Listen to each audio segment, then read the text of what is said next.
Can you kind of run through in a 20,000 foot view level how laws will continue to shift, morph based on what AI is, and then how Monarch will continue to basically put the teeth into some of these acts, not only now, but ones that will be created in the future?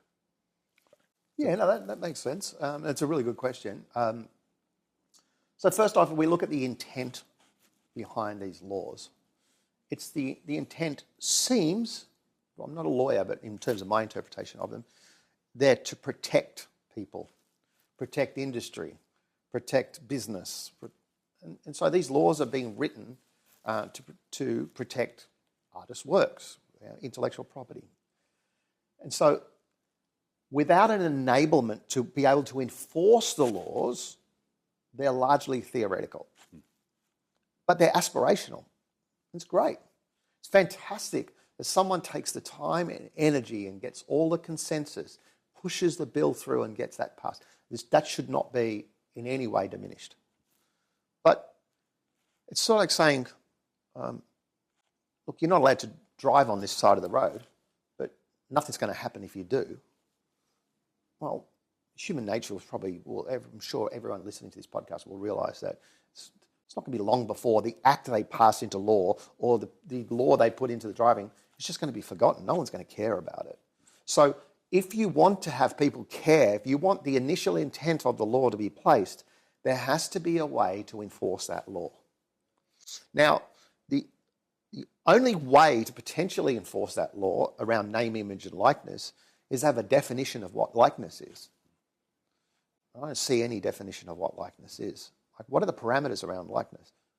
And so you can do it on name, which is pretty easy, and image, which is pretty easy, but likeness is pretty hard. So with the Elvis Act in particular, there's this intent is there to protect people around their likeness being used by generative AI in ways that they don't want it to be used. But even if they did want it to be used, how would they give consent? So there is no mechanism. So what Monarch is, it's an enabling technology that enables laws, statutes passed into law to be able to be enforced.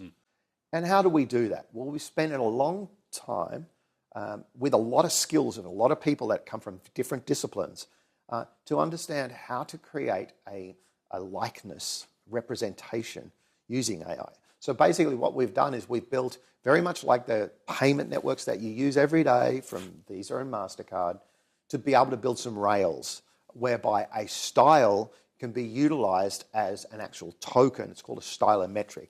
That's our name, our fancy name to say our fancy, really complicated technology that goes and looks at an artist's works can be encapsulated into something that can be transacted. And so what we're about and why we can help these laws be enacted is that by utilizing a style token, just like when you tap your credit card and it gets authorized, we become the authorization agent of style.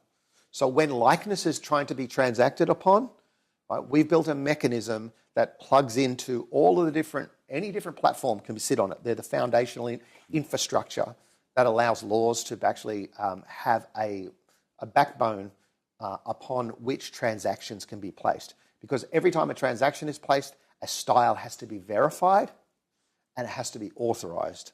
And where the people that don't have a commercially vested interest in pushing their own platform, our interest is in building the rails which power an economy and an ecosystem to allow innovation of any of the different platforms.